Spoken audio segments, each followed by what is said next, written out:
Oi, pessoal! Sejam bem-vindos a mais um encontro aqui no Vida Valorosa.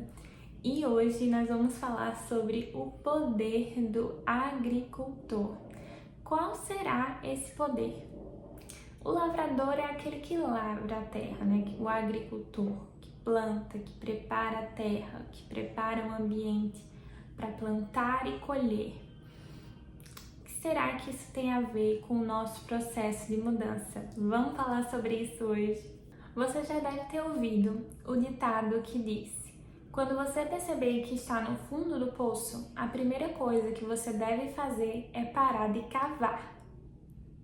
Parece bobo, mas faz total sentido.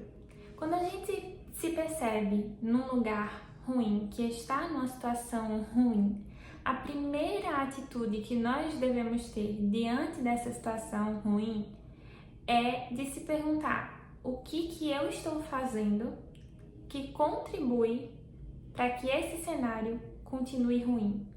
O que eu estou fazendo que contribua na piora desse cenário. Porque é isso que é cavar o poço, né? Você está lá no fundo do poço e continua cavando. Ou seja, piorando a sua situação. E geralmente é isso que a gente faz. Sabe como? Quando a vida te surpreende com um problema complicado, qual é uma das tuas primeiras reações? Geralmente, uma das nossas primeiras reações é reclamar. E reclamar nada mais é do que continuar cavando o poço ainda mais fundo. Quer ver outras atitudes que você faz e que você está, na verdade, cavando o seu poço? Por exemplo, nos seus relacionamentos. Quando acontece ali algum conflito, alguma desavença e você resolve dar o famoso gelo, ficar de cara feia, não falar com a pessoa. Isso nada mais é do que você cavando o seu próprio poço. A situação já está ruim e você contribui para que piore. Quando você está lá na sua viagem de férias e o pneu do carro fura no meio da estrada. E aí você começa a reclamar, xingar, chutar o pneu, se irritar, se estressar, perder o controle. Você está cavando o seu poço ainda mais fundo. Ou quando você tira uma nota abaixo do esperado em uma prova para a qual você se preparou. E daí você decide que, pronto, agora eu não vou mais estudar. Vou passar o resto do semestre sem estudar porque não vale a pena mesmo. Você está cavando o seu poço ainda mais fundo. Esses tipos de atitudes, assim como o reclamar, nada mais é do que um desvio de energia, atenção e criatividade. A sua energia, atenção e criatividade deveriam estar sendo usadas e direcionadas para solucionar o problema. Mas enquanto você está lá reclamando, cavando o seu poço ainda mais fundo, você está desviando todos esses recursos e tornando o seu poço ainda mais fundo. Certa vez na salinha da EBD, quando eu estava com as criancinhas na hora do lanche, uma das crianças derrubou o pratinho dela com bolo no chão. E o bolo se esparramou todo. E ela começou a chorar alto, a perder o controle, chorar muito. Então eu baixei, olhei para ela e falei: Fulaninha, o bolo caiu no chão, tá tudo bem. Agora a gente só precisa recolher o bolo que tá aqui, colocar no pratinho de volta, jogar no lixo e aí a gente vai pegar outra fatia para você. Na hora ela parou de chorar, recolheu o bolo e depois ela recebeu a outra fatia de bolo. Tá, eu sei que na vida nem sempre a gente vai ter outra fatia de bolo, mas o que eu quero dizer para você é que quando a vida te surpreender com um problema complicado, você não precisa se espernear, perder o controle e reclamar. Você só precisa se concentrar em limpar a sujeira e procurar a próxima alternativa que está disponível para você no momento. Na vida vão acontecer várias situações que vão fugir do seu controle. Afinal, nós não temos o controle de tantas coisas assim, não é mesmo?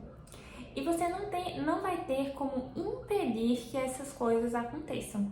mas você sempre vai poder escolher que tipo de atitude você vai ter diante dessas situações, desses problemas. Se você vai ter uma atitude que é continuar cavando o seu poço ainda mais fundo, reclamando, xingando, chorando, esperneando, ou você vai se posicionar, limpar a sujeira e procurar a próxima alternativa. Então, pare de desperdiçar a sua energia, a sua atenção e a sua criatividade naquilo que não te promove nenhum resultado e concentre-se naquilo que você pode fazer agora.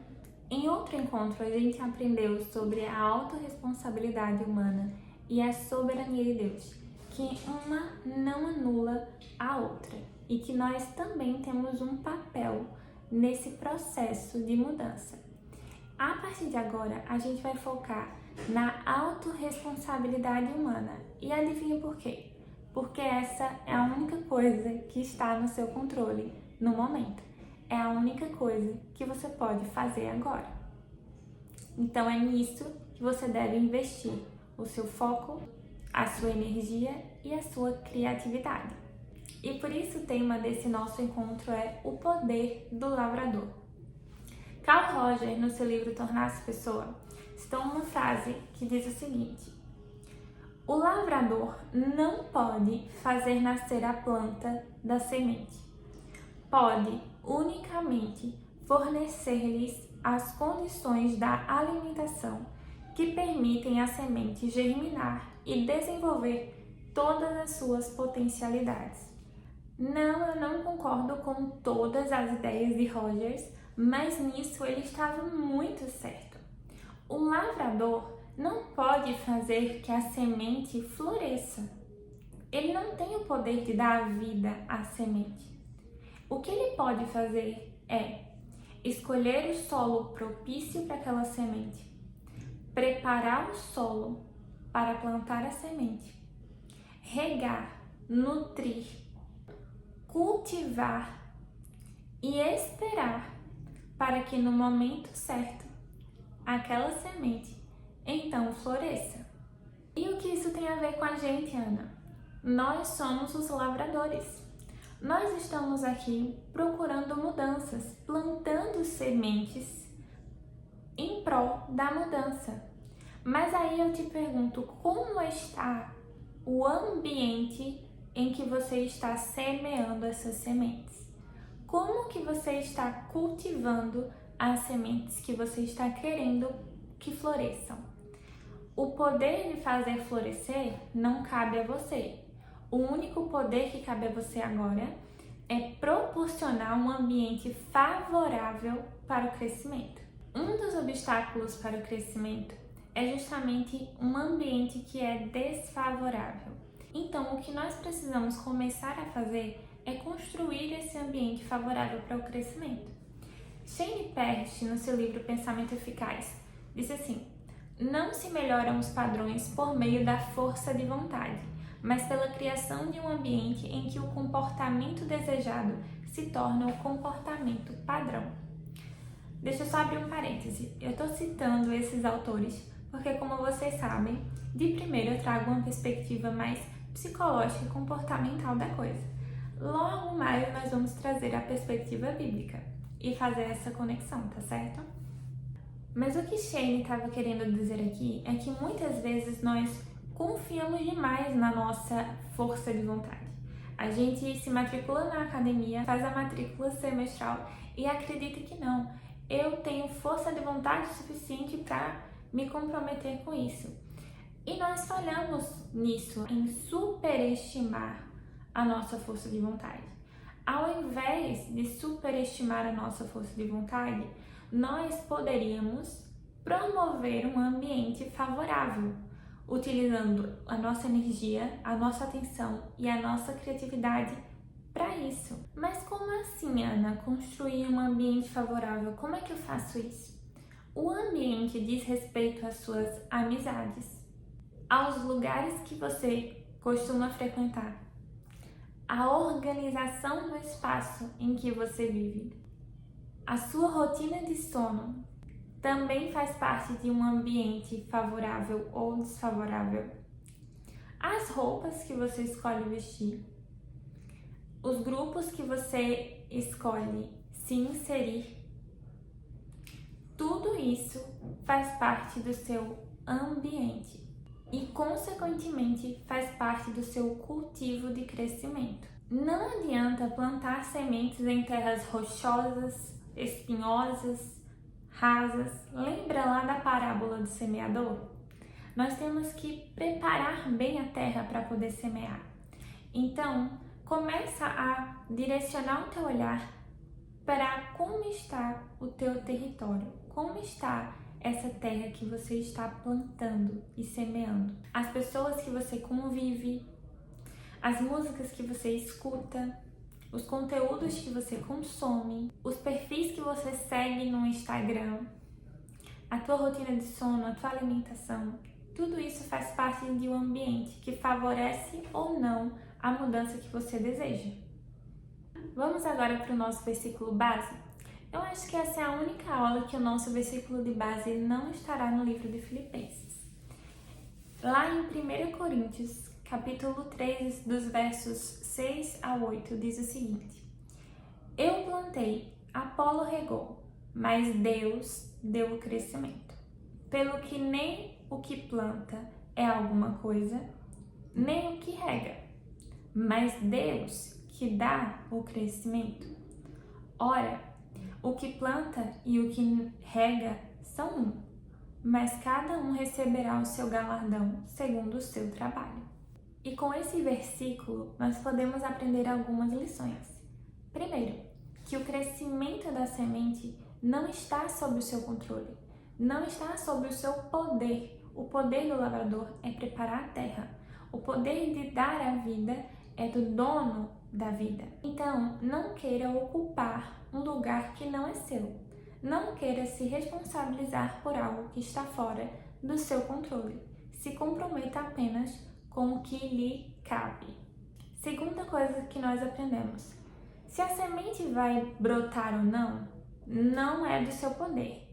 Mas mesmo assim, é o seu dever cultivar adequadamente. Mesmo que você não saiba se vai germinar ou não, é o seu dever como lavrador semear as sementes adequadamente, na terra boa, no lugar certo e cultivar adequadamente. Terceira lição que nós aprendemos com esse versículo, e é algo que a gente já vem entendendo bastante aqui no Vida Valorosa: todo fruto que é cultivado é para a honra e glória daquele que fez o fruto crescer, e não daquele que semeou, e não daquele que regou, mas daquele que fez o fruto nascer da semente. Quarta e última lição que nós podemos tirar desse versículo: o fato de saber que toda a honra e a glória será daquele que fez o fruto crescer, e o fato de saber que só ele é capaz de fazer ou não o fruto crescer, não desmotiva o lavrador, não desanima o semeador. Pelo contrário, o motiva, porque ele sabe que o Senhor da vida faz tudo bom, perfeito e agradável. Dessa forma, ele só vai fazer crescer e dar frutos, aquilo que realmente for para a glória dele. Agora eu queria convidar você para uma segunda parte dessa nossa lição, que é usar a nossa criatividade ao nosso favor e não contra nós. Deus nos deu uma mente criativa, uma mente capaz de pensar, de elaborar, de ter ideias, de imaginar cenários, possibilidades. Acontece que muitas vezes a gente usa isso contra nós e contra os outros, de forma inadequada. Lembra que eu falei que a reclamação é um desvio de recursos? Você está desviando a tua energia, a tua atenção e a tua criatividade para um lugar que não te gere nenhum resultado bom. Então, qual é a solução? A solução é a gente realocar esses recursos e usar a nossa energia, atenção e criatividade para o local adequado. Sabe aquele ditado com que eu comecei a aula? Que às vezes a gente está no fundo do poço, mas está lá com a pá, cavando o poço ainda mais fundo enquanto está reclamando? Então, a pá é o nosso recurso. Você pode escolher se você vai usar essa pá, esse recurso, para cavar o seu poço ainda mais fundo, ou se você vai escolher usar essa pá como um instrumento para te fazer subir. Na terapia cognitivo-comportamental, a gente tem algo que chamamos de distorções cognitivas, que nada mais são do que formas de pensar que não nos ajudam a funcionar. Por isso o nome distorção cognitiva, uma forma de pensar distorcida ou um pensamento que não me ajuda a funcionar. E essas distorções cognitivas nada mais são do que você usando a sua criatividade contra você. Por exemplo, num cenário de ansiedade, a ansiedade faz com que a gente use a nossa imaginação para criar os piores cenários possíveis. Só abrindo um parênteses, se você sofre muito com isso e isso te traz prejuízo no dia a dia, eu recomendo que você procure a ajuda de um profissional, tá certo? Mas voltando para cá, quando você perceber que a sua mente está usando a sua criatividade contra você, tenha essa atitude de realocar os seus recursos. Sabe outro exemplo? É quando você tem um objetivo, seja de economizar, seja de ir para um treino, de fazer uma caminhada, e a sua mente fica lá, criando argumentos contra a mudança. Ela cria os melhores argumentos para você não fazer o que você sabe que precisa ser feito.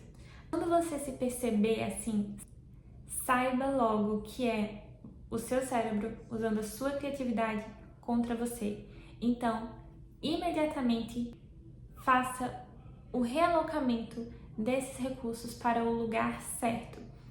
Ao invés de ficar criando argumentos para não mudar, comece a criar cenários favoráveis para a mudança. Como um bom lavrador, use a sua criatividade. Se você precisa refazer os seus ciclos de amizade, use a sua criatividade para isso. Se você precisa rever os conteúdos que você consome, use a sua criatividade para isso. Reveja os perfis que você segue no Instagram. Reveja os vídeos que você acompanha no YouTube. Reveja os livros que você lê, as séries que você assiste.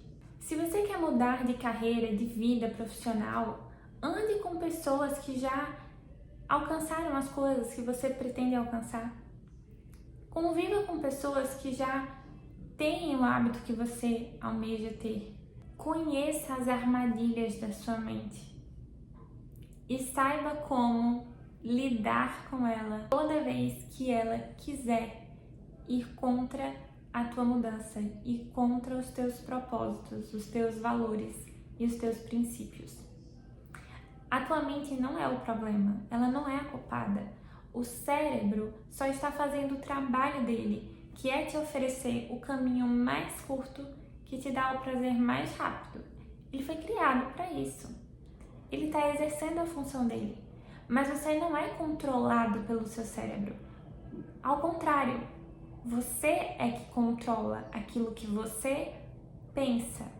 Não à toa que lá em Filipenses, capítulo 4:8, nos diz: finalmente, irmãos, tudo que for verdadeiro, tudo que for nobre, tudo que for correto, tudo que for puro, tudo que for amável, tudo que for de boa fama, se houver algo de excelente ou digno de louvor, pensem nessas coisas. Um bom lavrador, ele conhece as armadilhas da terra em que ele está semeando.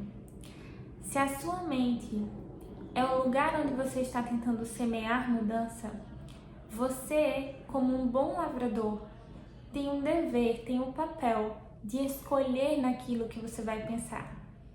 Não deixar ser controlado pelos seus pensamentos distorcidos e disfuncionais, mas usando a sua criatividade, sua energia e atenção ao seu favor, escolhendo pensar nas coisas que edificam, nas coisas que favorecem o teu crescimento.